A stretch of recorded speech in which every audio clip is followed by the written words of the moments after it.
بسم اللہ الرحمن الرحیم۔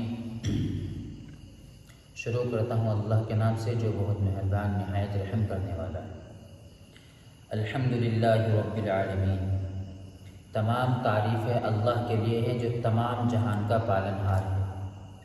یعنی کہ جو تمام جہان کا پوری دنیا کا پالنے والا ہے۔ دنیا سے مراد صرف یہی دنیا نہیں جس دنیا میں ہم لوگ لے رہے ہیں، اس کے علاوہ بھی اور دنیا ہے، عالم ارواح ہے، عالم برزخ ہے،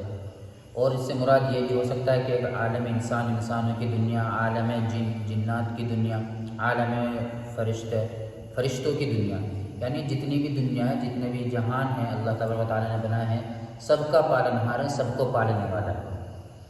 آج ہم کہتے ہیں کہ ہم اپنے بچوں کو پال رہے ہیں، حالانکہ ہمیں اپنے بچوں کو شروع سے ہی پرورش اس طرح کرنی چاہیے کہ بیٹا ہم تمہیں نہیں پال رہے ہیں، بلکہ تمہیں پالنے والے ذات کس کی ہے؟ اللہ تبارک و تعالیٰ کی ذات ہے۔ اللہ تعالیٰ قرآن میں خود کہہ رہا ہے کہ ہم ہیں تمام جہان کے پالنہار، یعنی کہ جتنے بھی جہان ہیں، جتنی بھی دنیا ہے، جتنے بھی لوگ ہیں اس دنیا میں، جتنی بھی چیزیں ہیں، جتنی بھی مخلوق ہے، سب کے پالنہار ہم ہیں، اللہ تعالیٰ کہہ رہا ہے قرآن میں۔ الرحمن الرحیم، جو رحم کرنے والا، بڑا مہربان نہایت رحم کرنے والا ہے، دونوں جہان میں رحم کرنے والا ہے کہ اگر کوئی دنیا سے گناہ کر کے آخرت میں چلا بھی جاتا ہے، مر بھی جاتا ہے، تو اللہ کی ذات سے امید یہ ہے کہ اللہ تبارک و تعالیٰ آخرت میں بھی اس پر رحم فرمائے گا۔ الرحیم کہ دنیا میں بھی رحم کرتا ہے کہ بندہ گناہ کرتا رہتا ہے، اس کے باوجود بھی اس کی پکڑ نہیں کرتا، بلکہ اس کو موقع دیتا رہتا ہے، اللہ رحم کرتا رہتا ہے اس کے اوپر کہ چلو آج نہیں تو کل میرا بندہ لوٹ کر میری طرف آ جائے گا۔ اس کو جب احساس ہو جائے گا کہ ہاں وہ غلطی کر رہا ہے، گناہ کر رہا ہے، اللہ کی نافرمانی کر رہا ہے، جب اس کو احساس ہوگا تو معافی مانگنے کے لیے میرے پاس آ جائے گا اور میں اس کو معاف کر دوں گا۔ تو اللہ تبارک و تعالیٰ سے اعتبار سے دنیا اور آخرت دونوں جہاں میں اپنے بندوں پر رحم کرنے والا ہے۔ مالک یوم الدین، جو روز جزا کا مالک ہے، بادشاہ ہے، قیامت کے دن کا، بدلے کے دن کا مالک ہے، یعنی کہ اس دن کا مالک جس دن انسان کو اس کے اعمال کا بدلہ دیا جائے گا۔ اگر کوئی اچھے اعمال کر دنیا سے چلا گیا تو اس کو اس کے اچھے اعمال کا بدلہ دیا جائے گا، اور اگر کوئی برے اعمال کر کے دنیا سے چلا گیا تو اس کو اس کے برے اعمال کا بدلہ دیا جائے گا، یعنی ہر طرح کے اعمال کا بدلہ اللہ تبارک و تعالیٰ قیامت کے دن دے گا۔ اللہ تعالیٰ سورہ فاتحہ میں فرماتا ہے کہ مالک یوم الدین، کہ اللہ تبارک و تعالیٰ وہ ہے جو روز جزا کا یعنی قیامت کے دن کا، بدلے کے دن کا مالک ہے۔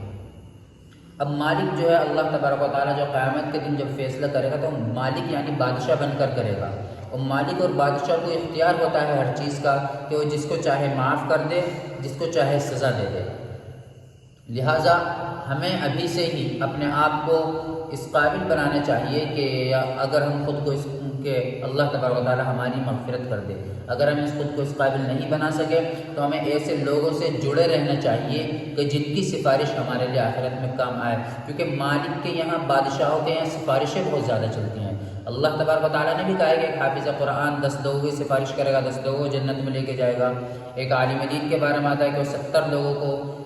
تقریباً اسی طرح روایت میں آتا ہے۔ تو اللہ تبارک و تعالیٰ فرماتا ہے اللہ قیامت کے دن جو ہوگا وہ روز جزا کا مالک ہوگا، یعنی بادشاہ ہوگا۔ اللہ تعالیٰ مالک بن کر فیصلہ کرے گا، جج بن کر فیصلہ نہیں کرے گا۔ جج تو قانون کا پابند رہتا ہے کہ قانون کے ایک دائرے کے اندر رہ کر کے اس کو فیصلے کرنے ہوتے ہیں۔ اللہ تبارک و تعالیٰ تو مالک بن کر فیصلہ کرے گا کہ جس کو چاہے گا جنت میں داخل کر دے گا، تو وہاں سفارشیں کام آئیں گے آخرت میں۔ تو اگر آپ خود حافظ قرآن نہیں ہے، عالم دین نہیں ہے، تو اپنے بچوں کو عالم دین یا حافظ قرآن بنائیں تاکہ وہ سفارش کر ہم لوگوں کے بھی نجات کا ذریعہ آخرت میں بن سکے۔ ایاک نعبد و ایاک نستعین، کہ اللہ ہم تیری ہی عبادت کرتے ہیں اور تجھ ہی سے مدد مانگتے ہیں۔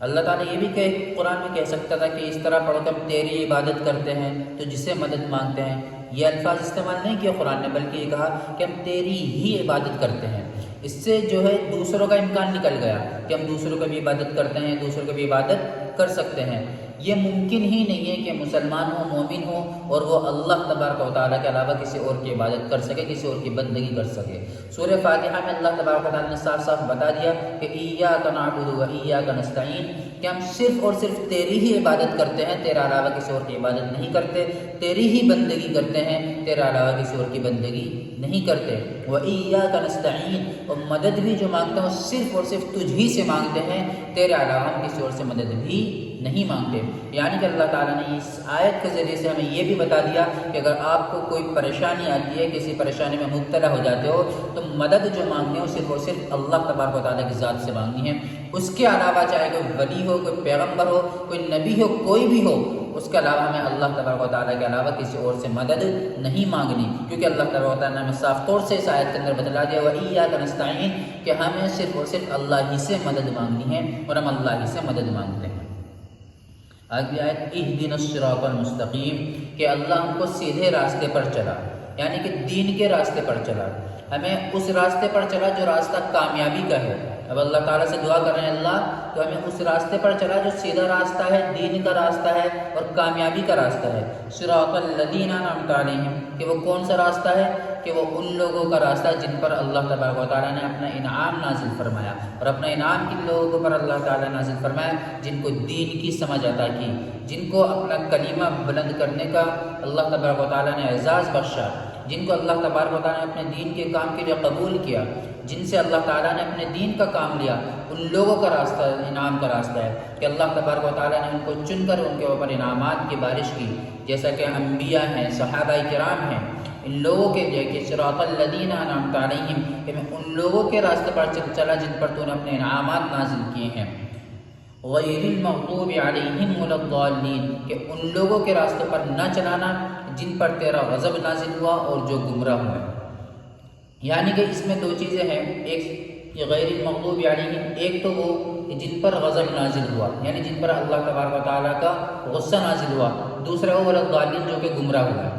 گمراہ تو یہ ہو گئے، اس کی دو قسمیں ہیں۔ پہلی قسم یہ کہ جو گمراہ ہے یعنی کہ جن لوگوں پر دین کی بات نہیں پہنچی، جن لوگوں تک دین پہنچا ہی نہیں، جن لوگوں کو معلوم ہی نہیں ہوا کہ اللہ تبارک و تعالیٰ کہ محمد صلی اللہ علیہ وسلم کون ہے، اللہ کی بندگی عبادت کرنی ہے، ہمیں کس کی کرنی ہے۔ ایک تو وہ لوگ ہیں جن کے پتہ ہی نہیں چلا، تو وہ تو گمراہ ہے، یعنی انہیں راستے کا پتہ ہی نہیں، ان تک سیدھا راستہ کسی نے پہنچایا ہی نہیں، انہیں کسی نے بتایا ہی نہیں کہ سیدھا راستہ کون سا ہے، تو یہ تو ہوگا ولا الضالین۔ یعنی اللہ نے ان لوگوں سے بھی بچا، یعنی کہ ہم تک دین کی دعوت پہنچ جائے، ہم تک دین کی تبلیغ پہنچ جائے، ہمیں ان لوگوں کے راستے پر نہ چلانا جو کہ گمراہ ہو گئے۔ اور دوسرا کیا؟ غیر المغضوب علیہم کہ وہ جن کے اوپر اللہ کا غضب یعنی کہ اللہ کا غصہ نازل ہوا۔ وہ کون لوگ ہیں؟ وہ لوگ وہ ہیں کہ جن تک دین حق پہنچ چکا تھا،